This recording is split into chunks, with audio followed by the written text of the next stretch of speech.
Hoje no Rádio Opinião vamos falar sobre hábitos saudáveis. Para isso, convoco aqui a médica endocrinologista pelo Hospital Agamenon Magalhães de Recife, Pernambuco, pós-graduada em Medicina do Estilo de Vida pelo Hospital Israelita Albert Einstein, a doutora Natália Rocha. Doutora Natália, bom dia, seja bem-vinda aqui ao Rádio Opinião.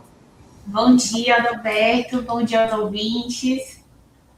Maravilha, vamos falar sobre hábitos saudáveis, né? Logo pela manhã. Olha, aproveitar amanhã é muito bom, né? Quais são as indicações justamente para esse horário? Embora outros horários, né? A adaptação é que faz a coisa, né? Cada um com o seu horário. Mas pela manhã é revigorante, né?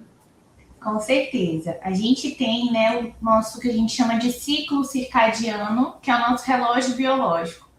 Então, idealmente, a gente deve respeitar, né, esse ciclo e acordar ali pela manhã. O ideal é a gente acordar, né, mais cedo, para que a gente possa respeitar esse relógio biológico. E aí a gente, idealmente, né, manter esses hábitos saudáveis logo durante o dia.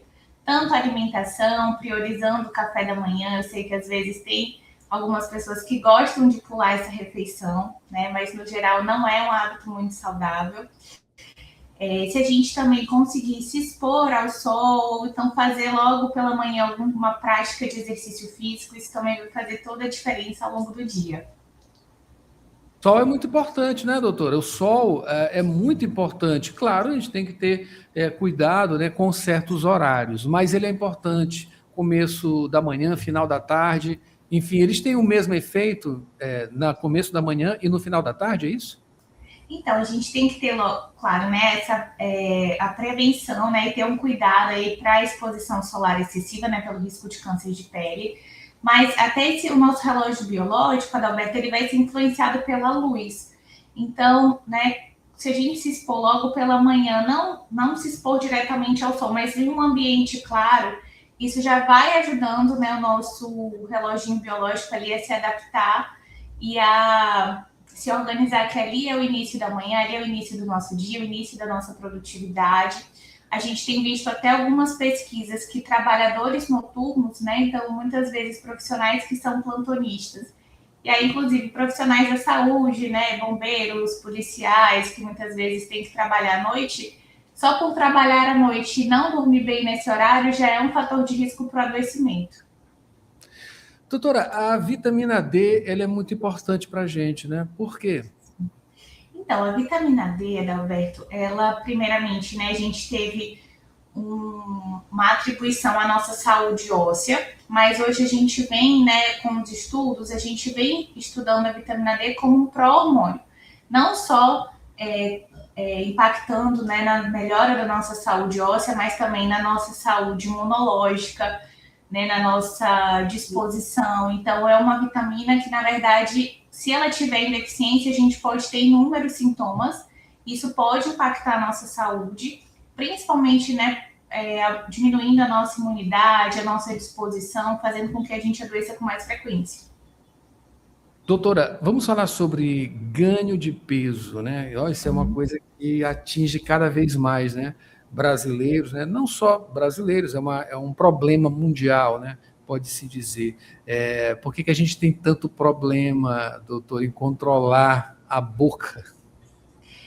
Então, Adalberto, até saíram alguns dados recentes do Vigitel, que são dados, né, do Ministério da Saúde, mostrando esse aumento do excesso de peso. Hoje, 60% da população do Brasil está acima do peso.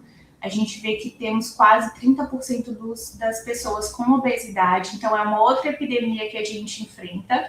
Mas a gente vem observando que a gente tem também uma influência direta nos nossos hábitos. Então, a forma como a gente vive hoje em dia impacta diretamente, né, nesse ganho de peso.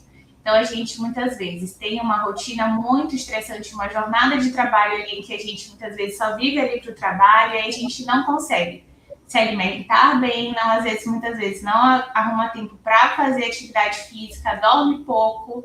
Quando chega no final de semana, a gente quer ter aquela válvula de escape, então acaba comendo muita besteira, né? Fast food, ultraprocessados, bebendo demais, tem pacientes que fumam. Então, todos esses hábitos deletérios contribuem para o ganho de peso, fora o que a gente chama de ambiente obesogênico, né? Que é esse ambiente em que a gente está exposto, Hoje, né, a gente vê muita exposição a fast foods, alimentos que têm uma densidade calórica muito grande, com muita gordura, muito sódio, muito conservante, que contribui para esse ganho de peso. Por outro lado, hoje está cada vez mais corrente o uso das chamadas canetas emagrecedoras, né? São substâncias ali que são direcionadas para outros problemas, mas que acabam, em tese, resolvendo questões relacionadas ao ganho de peso, né? Mas também informações, como é uma coisa recente, né, tem informações que estão surgindo também para tomar cuidado, né, mergulhar de cabeça nessa solução, né, ela pode levar a alguns problemas. O controle é muito bom, né, deve ser acompanhado por médico, sobretudo de maneira intensa. Pois é, Dalberto, a gente tem esse termo, né, que são as canetas emagrecedoras, mas são medicações, né, que a gente chama aí de análogos de GLP-1. Agora a gente tem aí, né, a tirzepatida, que é o Mounjaro, que também é outra febre, que é um agonista duplo, mas são medicações que foram submetidas a estudo, né, foram liberadas aí pelos órgãos regulatórios, pela Anvisa, pelo FDA, e tem segurança. Só que tem o público-alvo específico, que são pacientes com obesidade, né, ou sobrepeso com comorbidades, ou pacientes com diabetes, mas que a gente viu aí o uso muitas vezes por pessoas que não têm indicação. E aí, né, sem também orientação médica, né, também a gente viu pacientes que compraram, né, sem uma procedência muito duvidosa, né, não compraram na farmácia. Então, tudo isso pode trazer muitos riscos à saúde, à automedicação. Então, por isso que, né, quando você pensa em fazer algum tratamento, é muito importante o acompanhamento médico. Pois é, a gente tem notado, enfim, acompanhado no noticiário a quantidade de canetas emagrecedoras, entre aspas, falsificadas. As pessoas aproveitam, né? O crime aproveita, né, pela grande profusão ali, procura, né? Existe uma demanda muito grande, como a senhora mesmo já comentou, né, de pessoas que nem têm aquela necessidade, digamos assim, e está utilizando. Enfim, aí o crime, claro, vai aproveitar, né, esse tipo de coisa também para gerar dinheiro, e a quantidade de canetas falsificadas, né, esse medicamento falsificado está de uma maneira também, né, muito, muito, muito grande no mercado.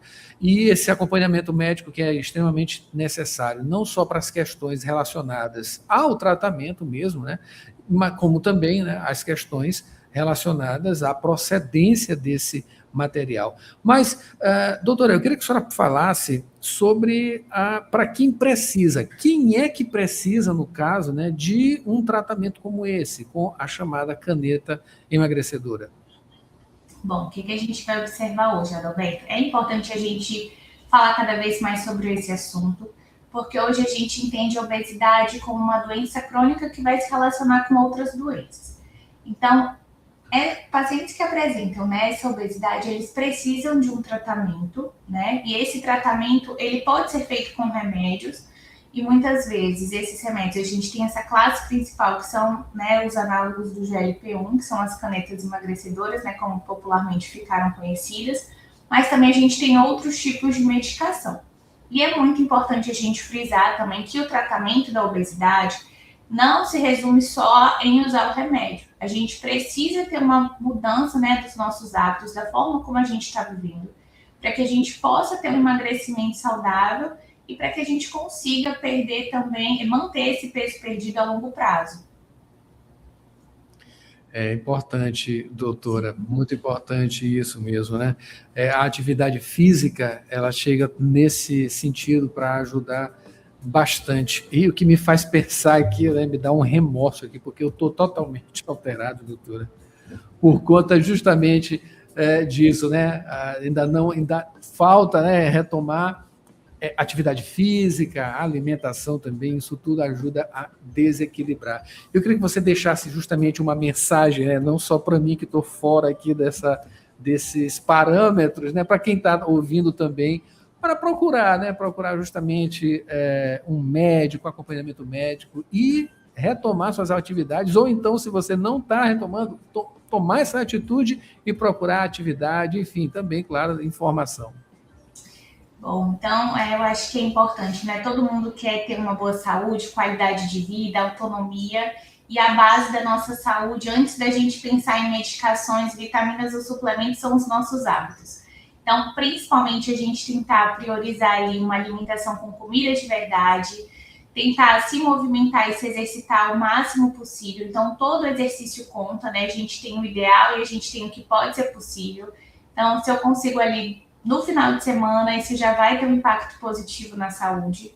Além disso, a gente tentar controlar os outros pilares de saúde que a gente chama, né? Que são o sono, questão de reduzir também a nossa exposição a tóxicos, bebidas, cigarro.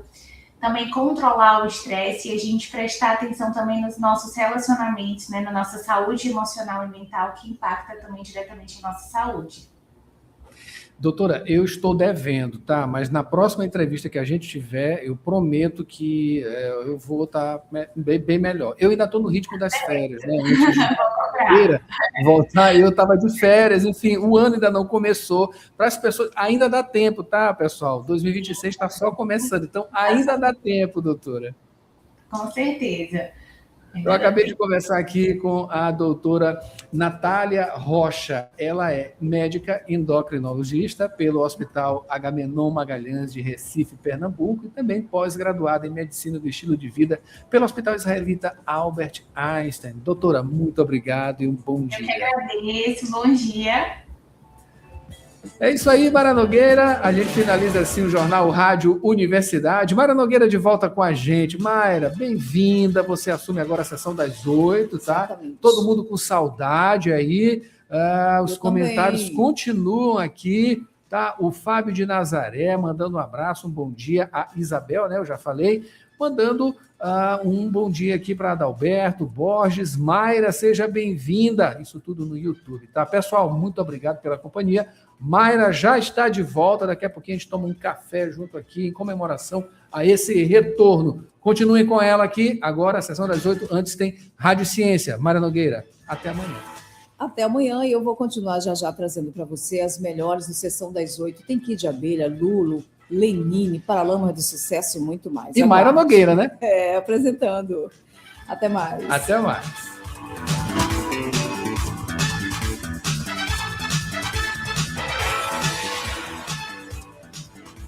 CYC 626, Rádio Universidade FM, 106,9 MHz, Cidade Universitária Dom Delgado, uma emissora da Universidade Federal do Maranhão e Fundação Sousandrade. Acompanhe-nos em www.universidadefm.ufma.br e no aplicativo da 106, disponível para Android e iOS.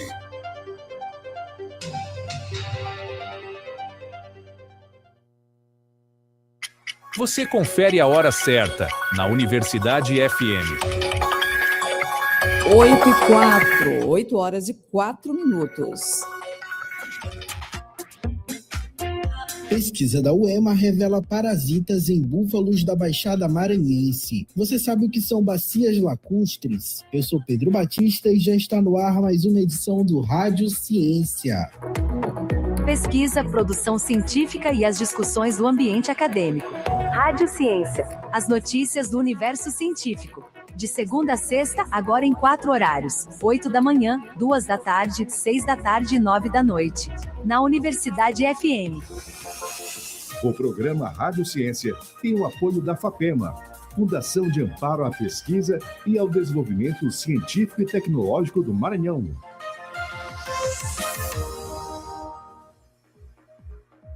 Pesquisa da UEMA revela parasitas em búfalos da Baixada Maranhense. As informações com Bruno Goulart. O Maranhão se destaca no cenário nacional por possuir o 5º maior rebanho de búfalos do Brasil. Com cerca de 95 mil cabeças, esses animais são majoritariamente criados na Baixada Maranhense. A produção de leite e carne de búfalo, valorizadas pelas qualidades nutricionais, impulsiona a economia local. Apesar de os búfalos serem vistos como animais rústicos e resistentes a muitas doenças, eles não são imunes a parasitas. na verdade, são bastante suscetíveis a infecções, principalmente por se agruparem por